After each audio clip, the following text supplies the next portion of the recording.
Мындай учурлар өтө көп.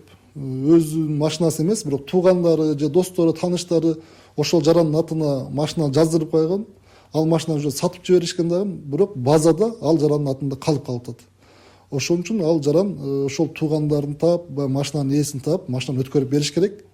Өткөрүп бергенден кийин биздин ошол бүгүнкү күндө РЭО деп коет, ошол УНА мамлекеттик ишканасынын базасынан ал жарандын атында машина көрүнбөйт. Ошондон кийин кайрылса болот.